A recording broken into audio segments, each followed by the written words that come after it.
우리 신조 13번째 우리 같이 한번 읽어 보시겠습니다. 우리는 교회의 시작.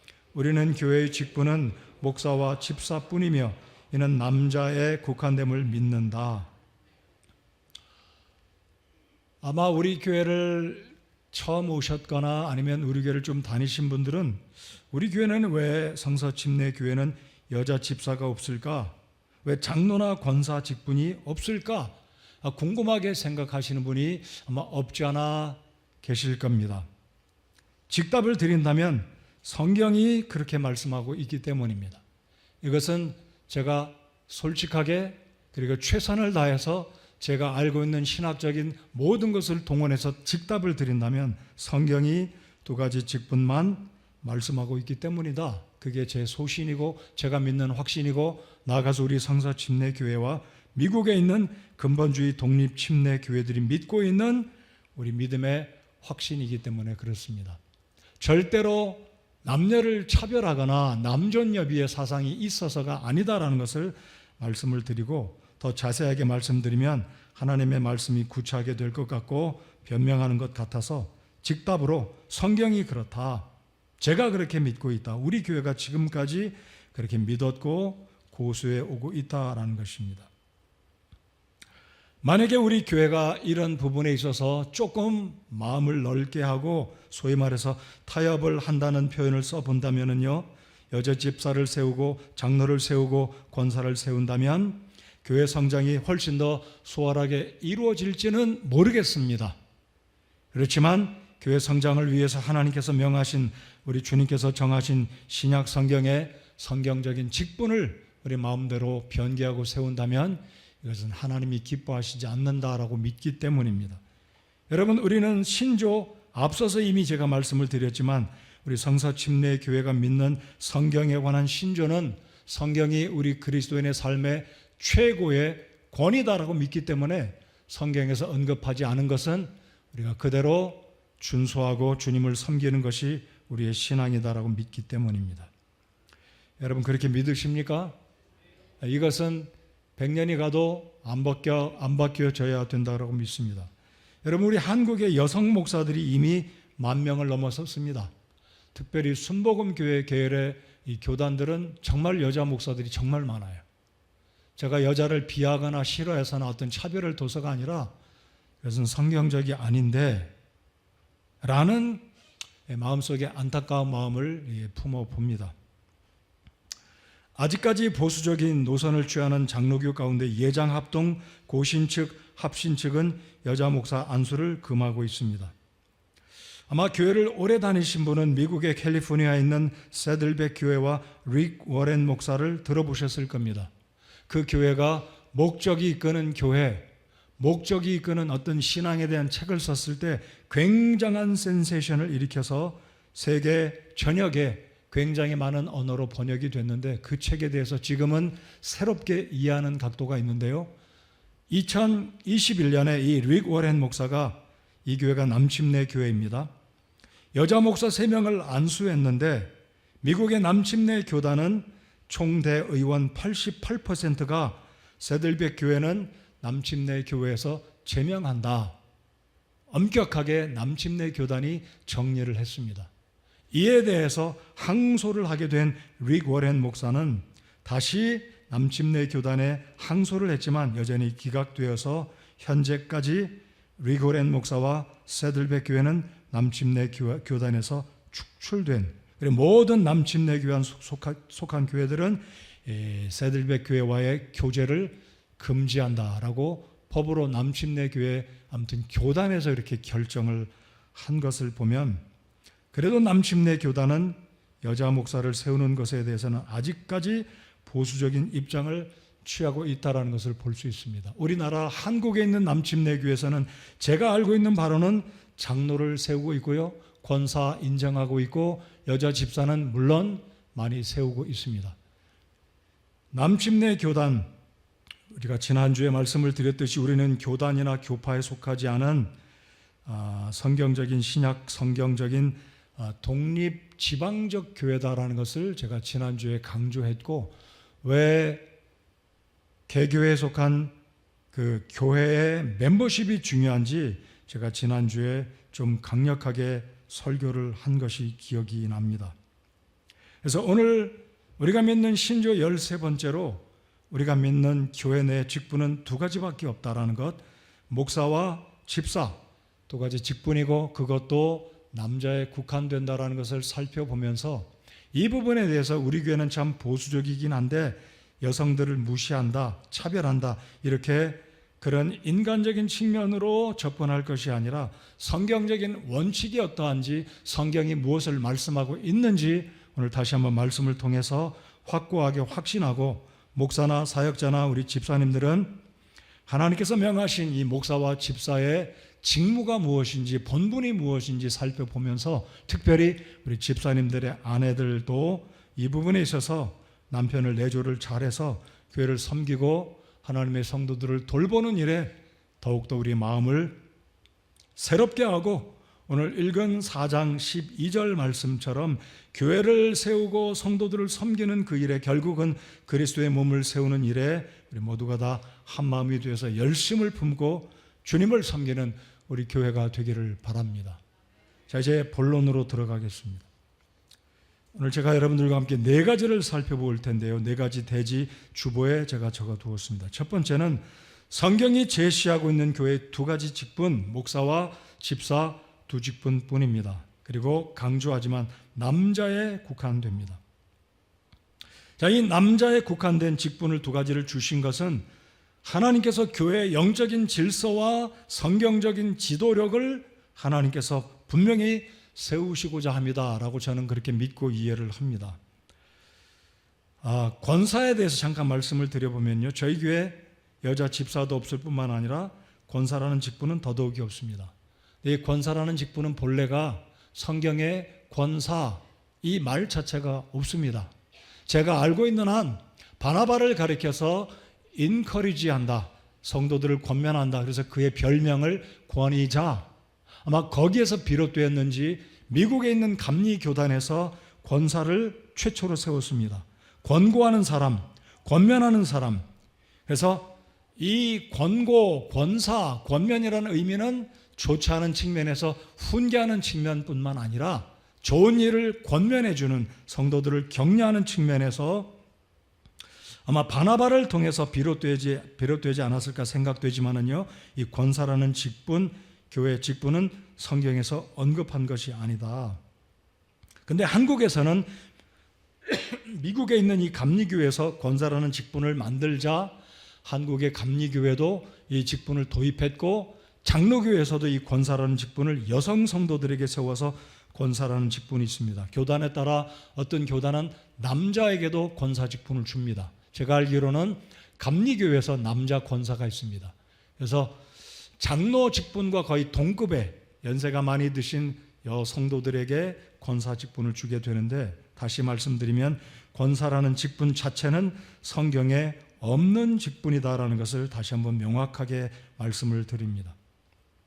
자, 오늘 읽은 본문을 다시 한번 읽어볼 텐데요. 11절만 한 번 더 읽어보겠습니다. 11절 같이 한번 읽어보겠습니다. 시작.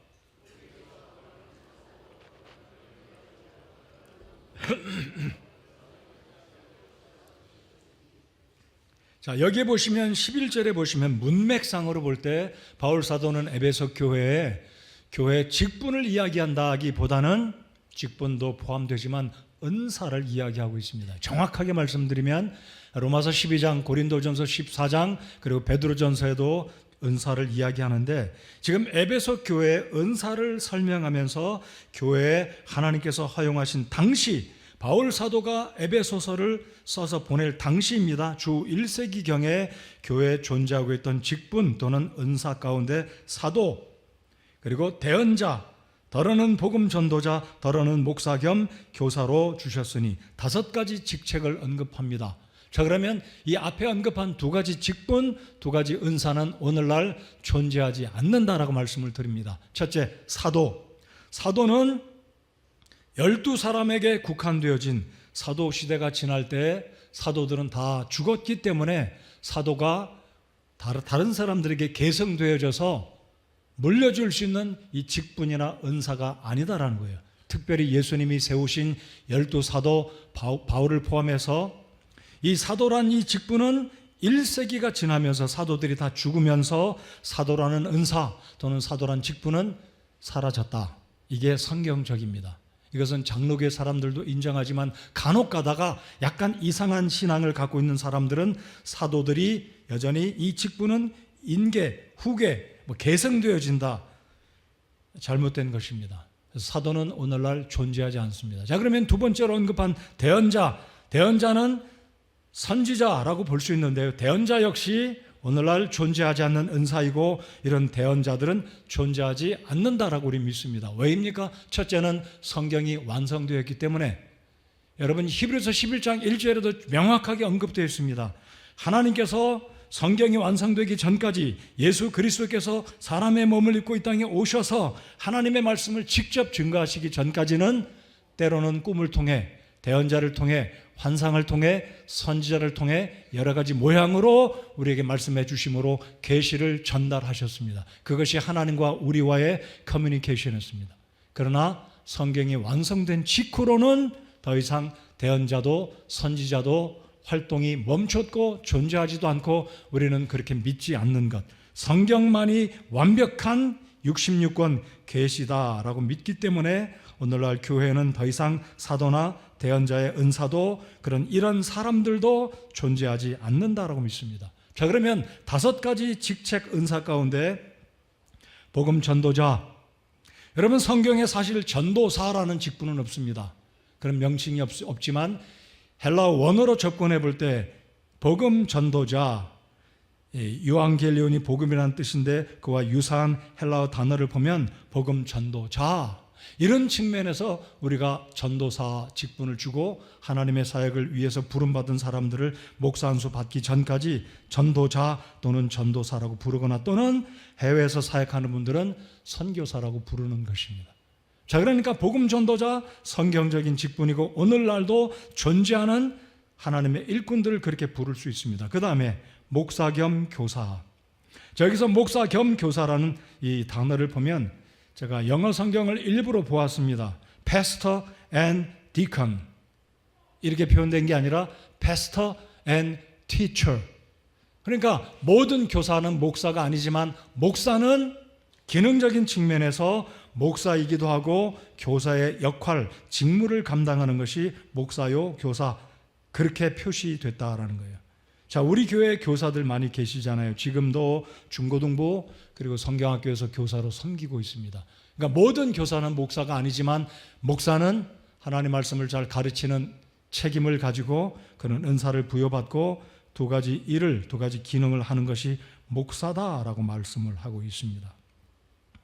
자, 이제 디모데전서 3장을 보시면서 이 목사와 집사는 성경이 정한 특별히 하나님께서 언급하신 교회 내 직분인데 잠시 후에 저희들 디모데전서 3장을 열어보시겠습니다. 먼저 이 목사는 어떤 직무, 어떤 일을 하는 사람인지 살펴보겠습니다. 여러분 신약 성경을 보면 목사를 가리켜서 3가지 호칭으로 목사, 장로, 감독으로 부르고 있습니다. 자, 이 3가지를 잘 이해할 수 있기를 바랍니다. 자, 그럼 먼저 목사, 스승사자를 쓰고 목회한다. 우양을 치는 목동 또는 목자를 가리켜서 목사. 그래서 이 헬라어 원어로 보면 포이멘 그랬는데 이 포이멘이라는 헬라어 원어는 우양을 치는 목자들을 말합니다. 자, 그래서 목사는 하나님의 말씀으로 성도들을 목양한다. 그래서 목회자를 가리키는 단어가 패스터. 패스터란 말도 패스초에서 온 말입니다. 그러니까 모두 다 포이멘이라는 헬라어 원어에서 비롯된 말이죠.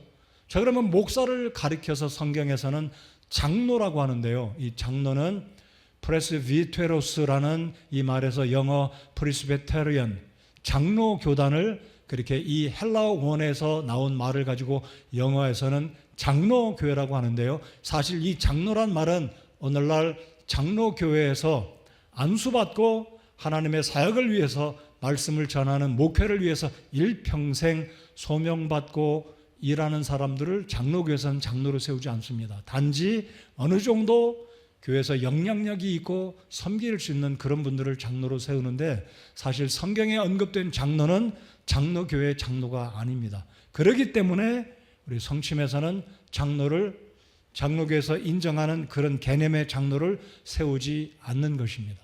그러니까 성경에서 말하는 장로는 목사들을 또는 감독들을 장로라고 불렀습니다.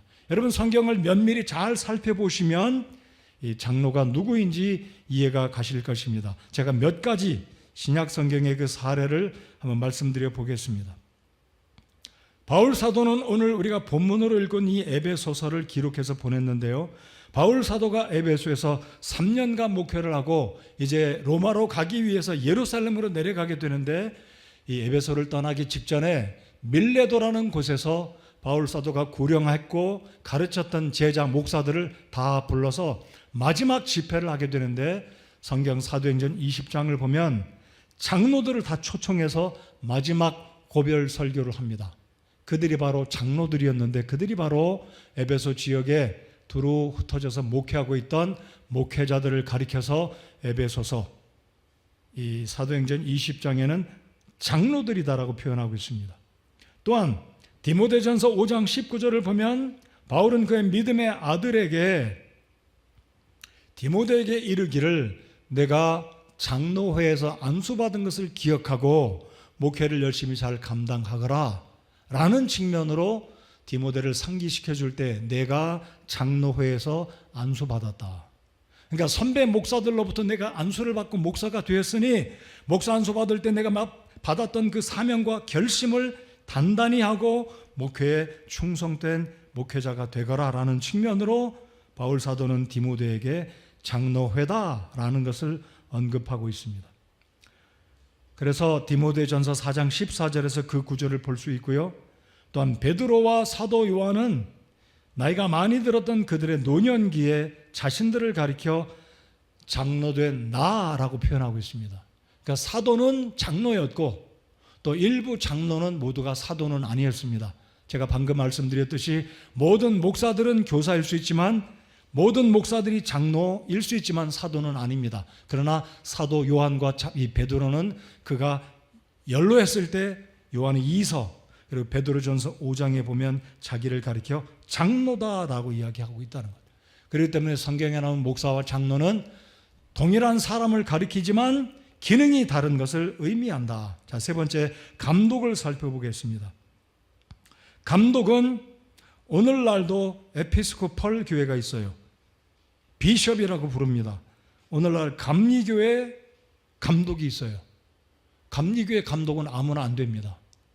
제가 이해하고 있는 바로는 감리사, 감독, 이 수직적인 계급으로 인식하고 있는 것을 제가 알고 있어요.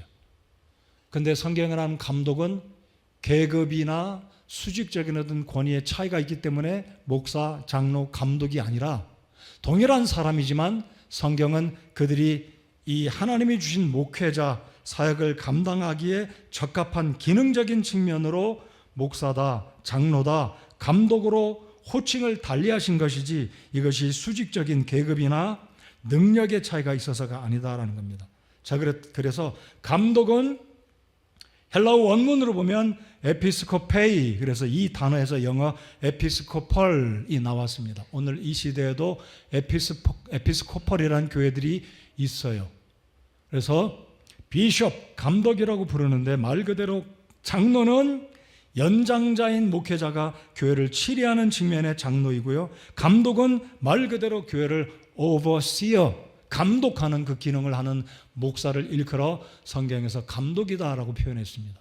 그러니까 장로와 목사와 감독은 동일한 사람이지만 기능적으로 호칭을 달리했다라는 것입니다. 그 이유는 주후 1세기경에 교회가 유럽과 아시아와 아프리카와 여러 곳에 세워졌을 때 장로와 감독과 목사라는 이 개념을 당시의 사람들이 문화적으로 이해하기 쉽도록 헬라어 원어에서는 세 가지 다른 이름으로 부르고 있었다라는 겁니다. 그래서 우리 교회 장로가 없는 이유는 장로는 목사이기 때문에 우리가 장로를 안 세웁니다. 감독도 목사이기 때문에. 그래서 저희 성경적으로 믿는 것은 결국 목사나 장로나 감독은 한 사람을 가리키지만 기능적으로 다른 것이다. 그래서 이 용어에 대해서 우리가 오해가 없기를 바라고요. 제가 바로 교회를 치리하고 감독하고 장로로서 목사로서 저는 사실 목회자, 목사라는 용어가 편하고 저를 향해서 어떤 분이 장로라고 부르는 분도 없겠지만 감독이라고 부르면 더더욱 없겠지만 그냥 평범하게 목사로 불려지는 것이 자연스럽고 제가 느낌에 편하다라고 생각이 됩니다. 그래서 오늘 이 시간을 통해서 교회 목사가 신약성경에는 장로로 감독으로 호칭이 다른 표현으로 언급되고 있었다는 것 기억해 주시기 바랍니다. 치리하는 일은 담임 목사가 감독이기 때문에 이것은 담임 목사의 몫입니다. 우리 교회 오래전부터 출석은 하고 있지만 아직까지 구원받지 않은 것으로 저는 알고 있는데요. 얼마 전에 우리 교회 전도사님에게 말하기를 조만간에 인사 이동이 있을 것이니 영어 공부 열심히 해두라 라는 말을 했다는 말을 제가 들었습니다. 이런 말을 과연 할 수 있겠습니까? 하나님의 사역자에게 할 말이 있고 하지 않을 말, 하지 말아야 될 말이 있습니다. 치리는 제가 하는 일이고 교회 인사는 제 책임입니다. 사역자를 부르는 것도 제가 할 일입니다. 우리 성도 여러분들 할 말이 있고 하지 말아야 될 말이 있는데 이런 부분들은 정말 조심하면서 하나님의 사람들을 존중해서 해 주시기를 바랍니다. 주님께서 참 그 심령이 영적인 이런 도리를 깨닫고 구원받고 영에 속한 사람이 되기를 바라는 마음이 있고 안타깝고 불쌍한 마음을 솔직히 제가 품고 여전히 기도하고 있습니다. 제 심정입니다. 다시 한번 교회 치리는 하나님의 사람들이 하는 일입니다. 물론 중요한 결정은 우리 집사님들과 함께 합니다. 여러분 그 부분에 있어서는 저를 신뢰해 주시기 바랍니다. 최근에 이 지역에 개발되는 부분을 제가 언급해 드렸는데 제가 알고 있기로는 지난 토요일 날 조합장이 선출됐을 겁니다. 이제는 우리가 준비해야 되기 때문에 같이 기도하고 영적으로 하나님께서 우리 교회를 붙들어 주시기를 바라서 최근에 제가 그런 부분을 광고한 것이지 제가 어떤 특별한 부분에 관심이나 욕심이 있어서가 아니다라는 것을 저를 신뢰해 주시고 함께 기도해 주시기를 바랍니다. 하나님께서 우리에게 복 주실 거라고 저는 믿어요. 하나님께서 우리 교회에 이 좋은 터전 주신 것 하나님께서 우리 교회를 정말 복 주실 거라고 믿습니다. 그래서 이런 부분에 목회자들 위해서 사역자를 위해서 기도해 주시고 성도의 본분, 집사의 본분, 목회자와 사역자의 본분을 잘 감당하는 우리 모두가 되어야 될 것입니다. 자, 이 시간에 디모데전서 3장 1절부터 7절까지 목사의 자격 조건이 무엇인지 여러분 목사가 아니지만 이 부분을 아셔야 목회자들이 얼마나 쉽지 않은가 기도해 주실 수 있다고 생각되기 때문에 우리 같이 한번 읽어 보시겠습니다. 디모데전서 3장 1절부터 7절까지 무려 목사가 되는 자에게 17가지 조건이 하나님께서 명하고 계십니다. 아마 제가 9시 예배도 말씀을 드렸지만 17가지를 정확하게 100% 지키지 못한다면 저는 이 자리에 서지 못할 사람이고 서지 말아야 됩니다. 이 17가지 얼마나 힘든 조건인지 우리 한번 보시겠습니다. 남자가 감독의 직무를 사모하면 보십시오. 목자를 감독이라고 하지 않습니까? 남자가 감독의 직무를 사모하면 선한 일을 사모한다는 이 말은 참된 말이로다. 그러므로 감독은 반드시 책망받을 것이 없으며 한 아내의 남편이며 저는 적어도 이것만큼은 되는 것 같아요. 제 아내가 둘이 없기 때문에 한 아내의 남편 되잖아요. 이 부분은 적어도 자격 조건에 해당됩니다. 근데 얼마나 어려운지 모르겠어요. 깨어 있으며 맑은 정신을 가지고 있으며 제가 가끔가다 이상한 생각을 하면 주님 이 말씀이 생각나는 거예요. 맑은 정신을 가지고 있어야 된다. 허튼 생각하지 말고 욕심 부리지 말고 이 얼마나 힘듭니까? 행실이 바르며 손님 대접하기를 힘쓰며 가르치는 재능이 있으며 자기를 술에 내주지 아니하며 제가 술 마시지 않아 이건 분명합니다. 하나님이 아십니다. 그렇죠? 구타하지 아니하며 더러운 이익을 탐내지 아니하며 오직 인내하며 말다툼하지 아니하며 제가 부탁드립니다. 저로 하여금 우리 집사님들과 성도님들과 가급적 말다툼하지 않기를 제가 이렇게 노력하고 힘쓰려고 하는데 잘 되지 않아요. 저도 사람이니까. 그래서 여러분이 이해하시고 목사가 이런 조건이 되어야 된다는 것을 이해하시라고 같이 읽는 겁니다. 탐욕을 부리지 아니하며 자기 집을 잘 다스려서 자기 자녀들을 모든 위엄으로 복종시키는 자라야 할 것이며 남자가 자기 집을 다스릴 줄 알지 못하면 어찌 하나님의 교회를 돌볼 수 있으리요. 제가 이 말씀을 읽으면서 다시 한번 킹제임스 영어 성경에는 뭐라고 표현됐는가? 1절을 보니까요, 남자가 감독의 직무를 amen 그렇게 시작되는데 a man 또는 amen 한 남자가, 근데 개역 성경은요 이걸 약간 바꿨어요. 사람이 바꿨어요. 차이가 있죠. 물론 man이라는 말은 넓은 측면에서 모든 인류를 가리킬 때 humankind라고 부르기도 합니다. man 그러면 한 남자만을 지칭하는 게 아니고 그냥 사람을 가리키기도 하지만 a man, 한 사람은 분명히 변개시킨 거예요. 근데 이 문맥을 잘 보십시오. 목사의 조건 가운데 한 아내의 남편이며 그러므로 우리는 여자 목사가 비성경적이다라고 믿는 겁니다. 이거 이해 못하시는 분 없으시잖아요. 오늘 한국에 1만 명이 넘게 여자 목사들이 있어요. 제가 그분들 싫어서가 아니라 하나님이 명하신, 정확하게 명하신 이 부분을 왜 사람들이, 왜 교회들이 변개시키느냐 이거예요. 자, 그 다음에 그는 반드시 밖에 있는 자들로부터 좋은 평판을 받아야 하리니 이것은 그가 비방과 마귀의 올무에 빠지지 아니하게 하려 함이라. 여러분, 개교의 목사가 성도들로부터, 주변 불신자들로부터 손가락질 당하고 비방받고 올무에 빠지게 되면 그 교회가, 그 목사가 제대로 담대하게 주님 말씀 전하면서 하나님 사회 감당하겠습니까? 제가 이 시간 여러분 많은 눈이 저를 향해서 보고 계신데 제가 어떤 때는요, 하나님 제가 참 부끄럽습니다. 이 많은 성도들 앞에서 이런 사람이 주일날 강단에서 말씀을 전하고 있으니 제가 목사가 맞습니까? 저 참 부족합니다, 주님. 제가 그렇게 하나님 앞에 부끄러움과 제가 참 부족한 사람입니다. 자매님, 제가 그런 얘기는 하지 않지만 하나님 앞에서 그렇습니다. 얼마나 부끄러운지, 하나님 앞에 죄송한지 모르겠습니다. 그래서 사역자들을 위해서, 이 목사를 위해서 17가지 성경적인 조건을 구비해야 돼요. 얼마나 이게 힘들겠습니까? 그렇다고 제가 그렇게 힘든 건 아니지만 하나님 앞에 제가 바르게 목사로서, 여러분의 목사로서, 떳떳이 주님 말씀을 전하는 사역자로, 여러분의 영적인 목회자로 이를 감당하는 사람이 될 수 있도록 기도해 주시기를 부탁을 드립니다. 그래서 목사는 감독이자 장로입니다. 그래서 오늘 에베소서 4장 11절 말씀처럼, 12절 말씀처럼 목사가 존재하는 직무는 성도들을 완전하게 하고 섬기는 일을 하게 하고 성도들로 하여금 하나님 말씀을 가르침받고 설교를 듣고 깨닫고 도전받아서 양육되어서 하나님의 교회를 잘 섬기는 자들이 되라고 하나님이 목사로 부르시고 하나님께서 개교회 담임 목사들을 세우신 것입니다. 목사 정말 쉽지 않은 직책입니다.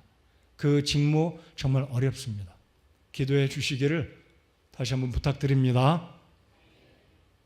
아멘만큼 도와주시는 것 같아요. 부탁드립니다. 좀 더 커졌으면 좋겠는데 정말 쉽지 않은 일입니다. 기도해 주시고 격려해 주시고 저한테 하고 싶은 말이 있으면 뒤에서 성도들끼리 이야기하시면 제게 격려가 덜 됩니다. 저한테 오셔서 그냥 직언해 주세요. 제가 다 수용하고 하나님 앞에 제 자신을 돌아보고 회개해야 될 일이라면 하나님 앞에 제가 실험하고 제 자신을 돌아보겠습니다. 뒤에서 이야기하지 마시고 찾아오셔서 이야기해 주십시오. 아론이 아프리카 여자 구스 여인과 결혼했다고 형님과 누나가 모세를 책망하다가 하나님이 징계하셨습니다. 이 이야기는 제 설교 원고였는데 그냥 제가 또 지나가면서 담임 목사를 위해서 기도해 달라고 부탁드리면서 말씀드린 거예요. 제 원고에는 사실 없어요. 목사하기 정말 쉽지 않은 직책입니다. 기도해 주시고 시험에 들지 않도록 하나님께서 여러분의 목사로 직무를 잘 감당할 수 있는 사람 되게 해달라고 기도해 주시기 다시 한번 부탁을 드립니다. 자, 이제 집사의 직무가 무엇이고 집사는 어떤 조건으로 집사가 돼야 되고 그 집사의 직무를 계속해서 감당해 나가야 되는지 동일한 디모데전서 3장의 목사와 집사의 직무를 이 직책을 언급한 이 구절을 살펴보겠습니다. 자, 8절부터 10절까지는 집사에게 주신 조건이고 그리고 9절부터 12절까지는 집사의 아내들에게 주신 말씀입니다. 제가 이 말씀을 살펴보면서 참 독특하다. 목사의 아내들에게는 사모들에게는 이런 조건이 되어야 된다고 언급한 구절이 거의 없어요.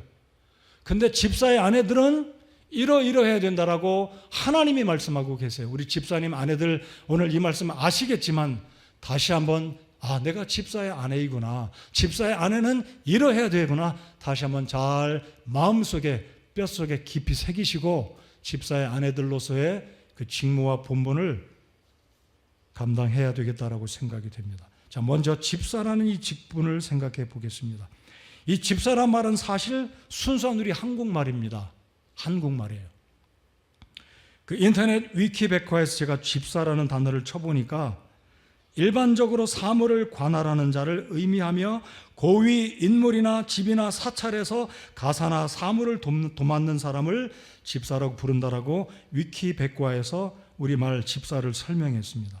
자, 그러면 헬라어 원문에서 이 집사라는 것은 제가 방금 목사, 장로 그리고 감독을 헬라어 원어의 의미를 통해서 말씀을 드렸는데 이 집사는 우리 집사님들께서 잘 아실 겁니다.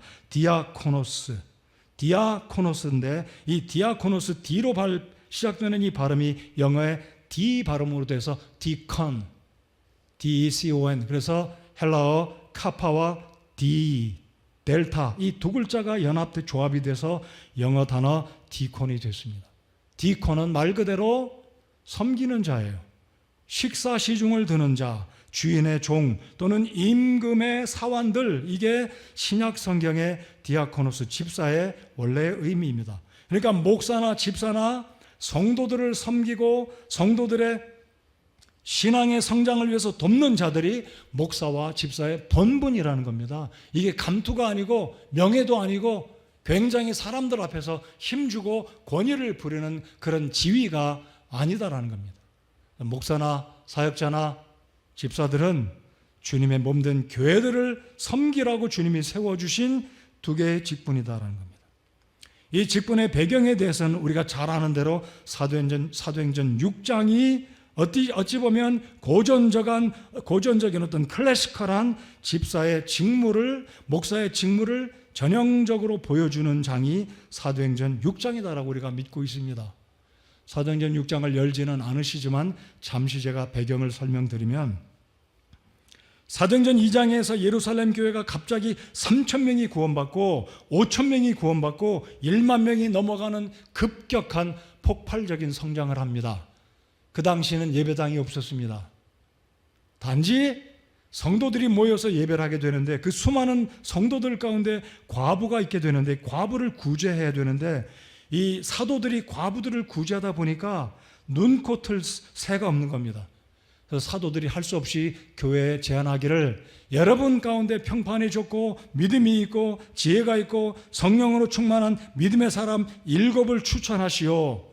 그래서 7명이 추천돼서 교회가 7명에게 안수를 하고 사도들의 일을 도와서 과부들을 돕는 구제 일, 성도들을 돕는 일을 하게 됩니다. 그리고 그 결과로 하나님의 말씀이 자라나서 흠정역 성경이 그렇게 표현합니다.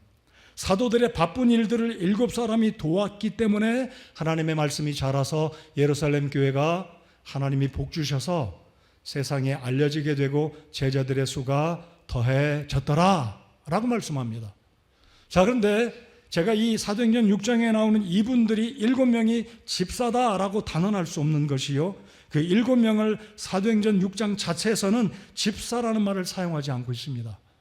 그래서 7명이 집사다라고 말할 수 있겠지만 틀린 것은 아니겠지만 그게 100% 집사를 가리키지 않는다라고도 우리가 이해할 수 있다는 겁니다. 한 가지 증거를 제시해 드리면 사도행전 21장 8절을 보면 이 빌립 집사가 제가 지난주에 8장에서 이 빌립 전도자가 이야기한 예를 들어서 말씀을 드렸는데요. 21장 8절을 보면 이 빌립을 가리켜서 집사라고 하지 않고 복음 전도자다라고 이야기합니다.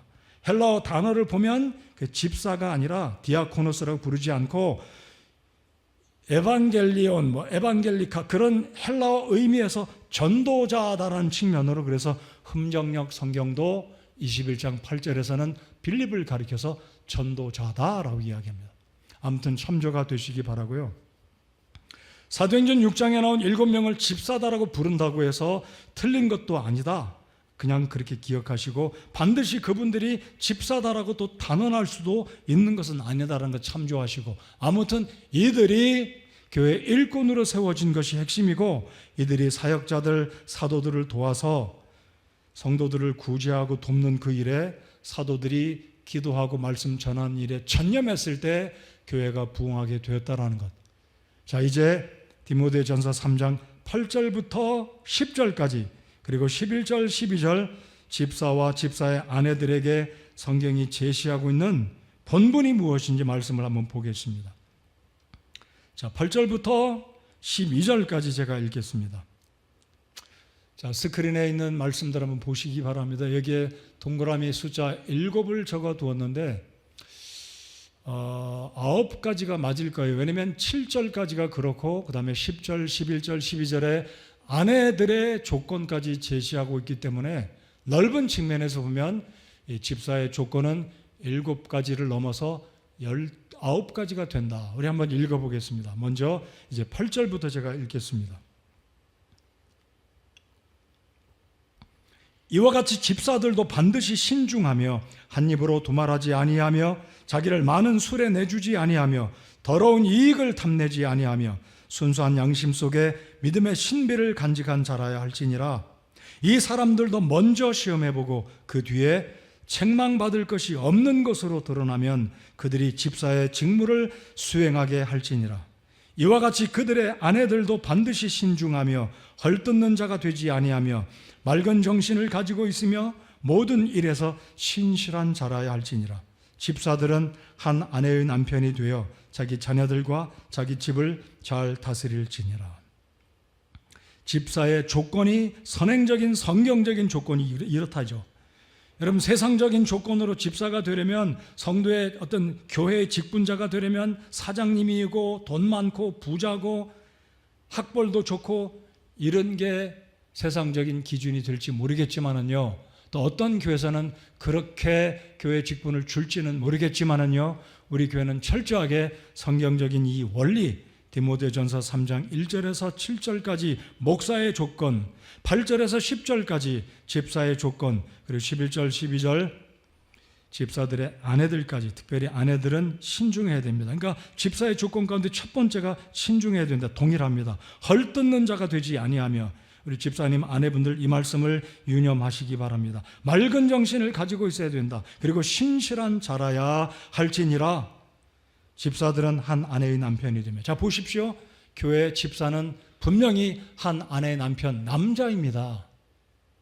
성경이 이렇게 명확하게 말씀하고 있는데 오늘날 많은 교회들이, 물론 제가 원문으로 볼 때 이와 같이 그의 아내들도 라는 구절에 이제 결국은 이런 구절들 때문에 봐라, 이와 같이 집사의 아내들도 디아코노스라고 부르고 있는데 여자 집사가 맞다라고 사람들이 제안하고 있습니다. 그리고 로마서 16장 1절에 나오는 베베를 통해서 여자 집사가 맞다라고 논쟁하고 있는데, 적어도 저희 성서 침례 교회와 근본주의 미국에 있는 침례 교회들은 명확하게 이 부분 본문이 말씀하고 있는 집사나 목사는 한 아내의 남편이기 때문에 성경에서 말씀하고 있는 교회 직분은 남자에게 국한된다라는 것입니다. 우리 집사님 여러분들, 사역자 여러분들, 또 저 자신을 포함해서 이런 조건, 선행적인 성경적인 조건에 부합해서 하나님의 교회를 섬길 수 있는 사역자들과 우리 집사님들과 우리 집사님들의 아내가 되시기 바랍니다. 그리고 우리 청년들, 아직 싱글들이지만 나는 하나님의 교회를 평생 섬기면서 집사로 내가 섬기기 원한다. 선한 소원을 품고 그렇게 준비하시고, 이런 디모데전서 3장의 집사의 조건들을 언급한 그 부분에 합한 준비가 되어서 때가 되면 하나님께서 여러분들을 집사로 세움을 주신다면 기쁨으로 귀한 주님의 교회를 섬길 수 있는 우리 교회 많은 집사님들이 더 세워지기를 간절히 소원합니다. 자, 이제 직무를 잘 감당할 때 목사들에게, 집사들에게 주시는 하나님의 상급이 무엇인지 살펴보겠습니다. 그냥 간략하게 말씀을 드리면 베드로전서 5장 4절에서 사도 되었고 장로였던 베드로가 이런 말을 합니다. 목사들에게 주시는 상급은 예수님이 다시 오시는 때에 영광의 관을 쓰게 될 것이다 라고 말씀합니다. 물론 그 이외에 많은 복들이 있겠죠. 자, 집사들에게 주시는 축복은 13절에 기록되어 있습니다. 우리 13절을 한번 성경을 펴서 읽어보겠습니다. 디모데전서 13장 13절입니다. 우리 집사님들 잘 아는 구절이겠지만 우리 13절, 간략하게 집사의 직무를 잘 수행한 집사들에게 주시는 성경의 말씀, 간략하게 표현되어 있습니다. 같이 읽겠습니다. 시작. 집사의 직무를 잘 수행한 사람들은 자기를 위해 좋은 지위를 얻으며 또 그리스도 예수님 안에 있는 믿음에서 큰 담대함을 얻느니라. 큰 담대함을 얻느니라. 이게 무슨 뜻일까요? 집사의 직무를 잘 감당한 성도들에게는 우리 주님께서 물질적인 복도, 건강의 복도, 자녀들의 복도, 사업의 복도 주신다고 좀 믿습니다. 제가 그렇게 보아왔어요. 근데 여기에 짧게 표현된 이 구절, 집사의 직분을 잘 감당한 자에게는 큰 담대함을, 자기를 위해서 좋은 지위를 얻고 큰 담대함을 얻는다 그랬습니다. 자, 그러니까 이 집사의 직분을 겸손히 잘 감당한 성실한 집사들에게는 우리 하나님께서 담대함을 주셔서 내가 집사로, 개교회에 속한 집사로 일을 열심히 할 때 기쁨도 있고 담대함도 있고 어떤 자부감, 이런 마음을 주님이 주신다는 겁니다. 자녀들 앞에서도, 아내 앞에서도 담대함을 가지고 집사로 가정을 리더하고 이끌어갈 수 있는, 집에서도, 가정에서도, 교회에서도, 직장에서도 이런 담대함으로 하나님 앞에 이런 뿌듯함, 교만한 게 아니라 자랑하는, 기뻐하는 이런 자존감을 가지고 주님을 섬길 수 있게 된다는 것이 13절에 간략하게 표현된 집사에게 주시는 상급이다라고 제가 믿습니다. 지난 주간에 연로하신 성도 한 분이 저희 사무실에 오셔서 잠깐 저와 교제를 하셨습니다. 교제하신 후에 사역자들과 함께 식사를 사주셨고 저희들을 섬겨주셨는데, 그분이 60평생, 지금 연세가 꽤 높으세요. 6남매를 키워 오시면서 일평생 믿음으로 살아오셨다고 간증을 해주셨습니다.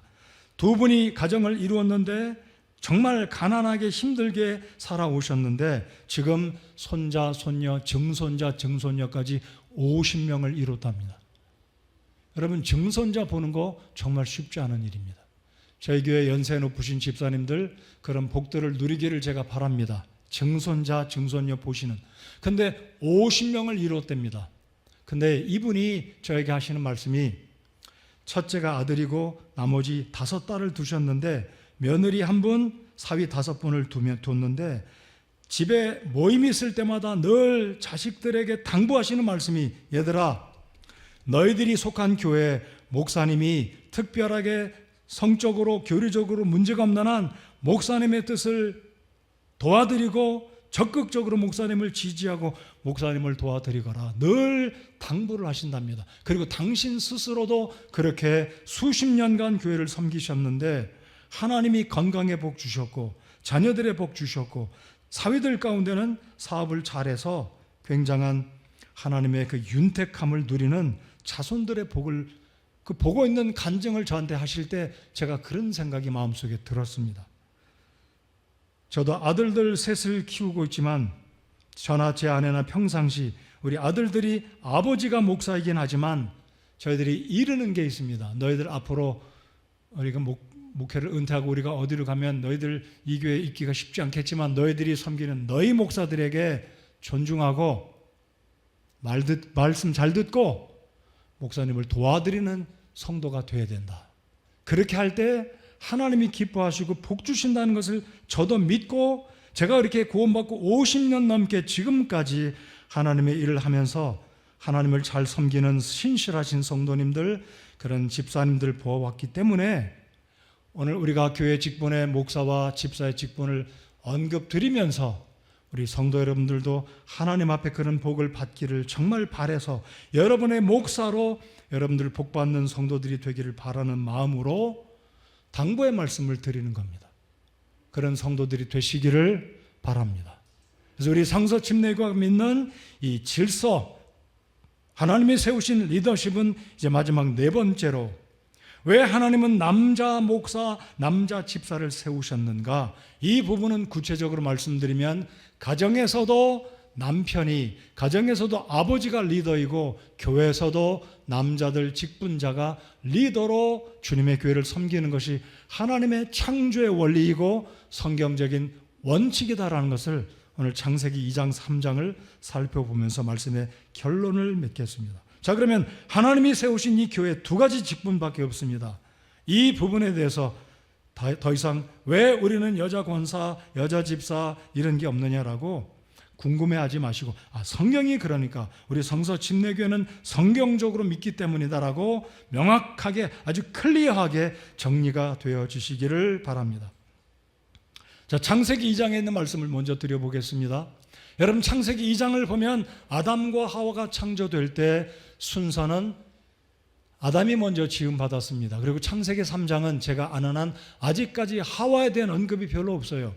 하나님이 아담을 지으신 후에 아담이 어떻게 거닐고 어떤 이름을 짓는지 살펴보시는데 이런 말씀이 있습니다. 하나님이 아담을 지으신 후에 바라보았더니 뭔가 부족한 걸 느끼신 거예요.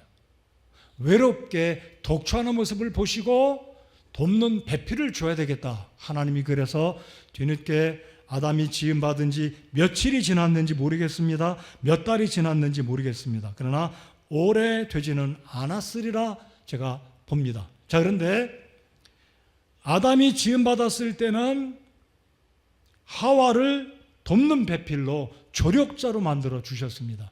여러분, 이 조력을 한다, 돕는다는 말을 그냥 문자적으로 생각해 보겠습니다. 누군가에게 도움을 받는다는 것은 어떤 의미가 되겠습니까? 내가 부족함이 없으면 다른 사람에게 나 도움 요청하지도 않습니다. 나를 도와줄 수 있는 어떤 사람 찾을 필요가 없어요. 왜냐하면 내 스스로 다 할 수 있으니까요. 근데 하나님이 보실 때 아담은 허전했고 돕는 손길이 필요해서 하와를 지어주시고 돕는 배필, 돕는 자, 조력자다라고 성경의 창세기 2장에 표현했습니다. 그리고 3장에 들어갑니다. 그리고 3장에는 타락의 사건이 기록됐어요. 자, 그러니까 잘 기억하십시오. 여자가 지음받았을 때는 이게 순서가 정해져 있지만 오늘날 평범하게 결혼하기 전에는 반드시 남자가 여자의 리더가 아니다라는 게 성경의 원리다라고 우리는 볼 수 있습니다. 그러니까 남녀가 평등하다 이거죠. 그러나 일단 결혼하면 아내가 남편을 돕는 것이, 조력하는 것이 성경적이다. 자, 이제 3장을 잘 보시면 하와가 타락을 했을 때 우리 하나님께서 아담과 하와를 부르시고 책망을 하십니다. 물론 순서적으로 뱀을, 우리 주님 사탄을 책망하시고 하나님께서 저주를 주십니다. 자, 그런데 하와에게 하나님께서 징계하실 때 3장에 보면 이런 말씀이 있습니다. 우리 같이 읽어보시겠습니다. 3장 16절. 이거를 잘 이해하시면 남녀의 리더십이 왜 성경적으로 명확하게 세워졌는지 이해가 되실 겁니다. 읽겠습니다. 시작.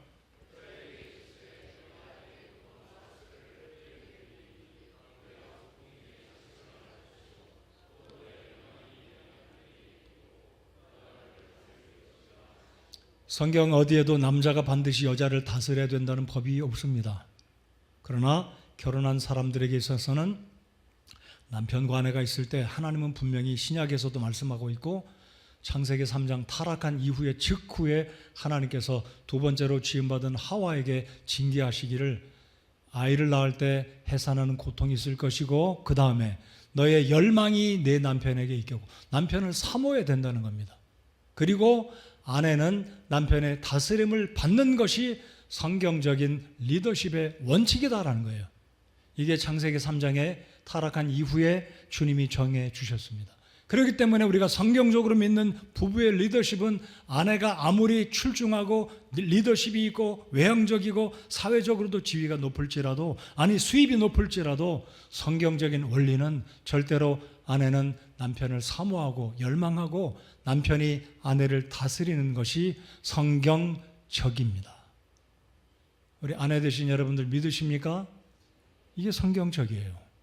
자, 그 다음에 이제 디모데전서, 신약 성경은 뭐라고 이야기하는지 디모데전서 2장과 고린도전서 14장을 보겠습니다. 자, 먼저는 구약 율법이 있기도 전에 창세기에 언급한 이 구절들을 기억하시기 바라고요. 자, 이제 신약 성경에서 교회 서신과 목회 서신에서 두 가지 여자에 대한 이 직분이 없는 이유를 성경은 이렇게 정해 두셨다라는 것 기억합시다. 자, 디모데전서 2장 11절부터 14절 보시겠습니다. 제가 읽겠습니다. 여자는 전적으로 복종하며 조용히 배울지니라. 오직 나는 여자가 가르치거나 남자에게 권위를 행사하는 것을 허락하지 아니하노니 다만 조용할지니라. 이는 아담이 먼저 지어지고 그 뒤에 이브가 지어졌으며 또 아담이 속지 아니하고 여자가 속아 범법 가운데 있었기 때문이라. 자, 이 문맥 11절로 14절의 문맥을 잘 보시면 아내인 하와가 먼저 타락하였기에 그의 남편 하와도 타락했고 온 세상의 모든 인류가 결국 범죄하였다라는 그 책임성, 이 하나님의 징계, 질서, 이 리더십의 원리가 결국은 하와가 죄를 지어 타락했기 때문에 결국은 권리, 그 리더십을 행사할 때 남자에게 권위를 행사하는 것을 허락하지 아니한다. 분명하게 정확하게 말씀하고 계십니다. 이런 원리를 우리가 믿기 때문에 우리는 남녀 차별하지 않습니다. 우리 남편 되신 여러분들 남존여비 사상 가지면 안 됩니다. 성경적으로 옳지 않습니다. 그러나 리더십을 주님이 세우신 이 원칙은 우리 자매들, 아내들이 분명히 이해해야 된다는 것. 자, 고린도전서 14장 34절로 35절 다 같이 읽겠습니다. 고린도전서 14장 34, 35절은 더 스트릭트합니다. 더 엄중합니다. 자, 34절, 35절 다 같이 읽겠습니다. 시작. 너희의 여자들은 교회들 안에서 잠잠할지니리 말하는 것이 그들에게 허락되지 아니하였고 또 율법도 말하는 바와 같이 그들은 순종하도록 명령을 받았느니라. 만일 그들이 무엇을 배우려거든 집에서 자기 남편에게 물을지니 여자들이 교회에서 말하는 것은 수치스러운 일이니라. 자, 여기서 여자들은 결혼하지 아니한 싱글들에게 특별히 의미가 있다. 왜냐하면 디모데전서 방금 읽은 2절, 11절, 14절까지 문맥의 상황을 보아서 결혼한 아내가 있는 남편의 리더십에 있는 자매들을 의미한다는 전제에서 14장 고린도 교회에도 바울 사도가 말하고 있는 것입니다. 예를 들면 우리 교회학교 선생님들이 성인들을 대상으로 설교하지 않습니다. 중고등부 교회, 중고등부 우리 교사들이 성인들, 우리 중고등부 학생들 그냥 미성년자잖아요.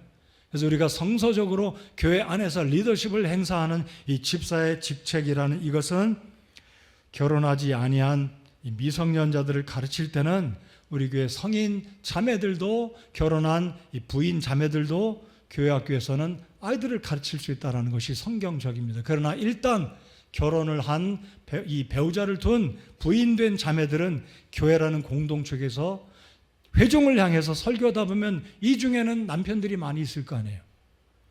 그렇기 때문에 성경은 신약 성경에서 이렇게 교회 내에서 가정에서 리더십의 질서적인 측면을 명확하게 언급해 주셨다라는 겁니다. 자, 이 측면을 제가 다시 한번 말씀드리고 결론으로 가겠습니다. 창조의 원리가 그렇고 지어진 순서의 원리가 그렇고 타락한 원인이 그렇고 그리고 신약 성경의 가정에서 교회에서 주님이 세워주신 원리, 질서가 이렇기 때문에 우리가 이 성경의 원리를 따르는 것이다 라고 믿고 하나님께서 우리를 세워주신 이 집사와 목사의 이 직분, 세상에서 얻을 수 없는 영광스러운 복된 직분이기 때문에 이것에 대해서 권력이나 감토나 명예로 생각하지 아니하고 겸손하게 힘을 다해서 주의 귀한 교회를 섬기고 주님의 몸된 교회가 성장하는 그 일에 최선을 다해서 섬기는 우리 집사님들, 우리 사역자들 제가 되기 바라고 우리 집사님들의 아내들, 또 우리 모든 성도님들 되시기 바랍니다. 자, 사도행전 6장 7절을 읽고 기도하겠습니다. 사도행전 6장 7절 말씀입니다. 다 같이 읽겠습니다. 시작. 하나님의 말씀이 자라나서 예루살렘에서 제자들의 수가 크게 늘어나고 제사장들의 큰 도리도 믿음에 순종하니라. 사도들이 기도하고 말씀을 전하는 그 일에 전력을 다했을 때, 그들의 본 직무에 열심을 다했을 때 예루살렘 교회 말씀이 자라났다라고 말씀합니다. 좀 독특한 표현이죠. 말씀 사역이 힘을 얻은 겁니다. 그렇게 될 때 예루살렘 교회가 놀랍게 성장했습니다. 우리 교회를 섬기는 집사님들 정말 감사드립니다. 제가 마음 같아서는 우리 집사님들 다 일어나라고 말씀드리고 싶은데 그렇게 하지는 않겠습니다. 우리 수고하시는 집사님들 위해서 우리 성도 여러분들 박수 한번 쳐주시기 바랍니다. 정말 우리 집사님들 수고 많으십니다. 고맙습니다. 원로 집사님들, 활동 집사님들 수고가 많으시고 우리 청년들 그리고 결혼한 우리 형제들 앞으로 집사가 되기를 사모하는 마음으로 오늘 디모데전서 3장에 있는 말씀처럼 성실하게 주님의 교회를 섬기실 수 있는 우리 교회 형제들 되시기 바랍니다.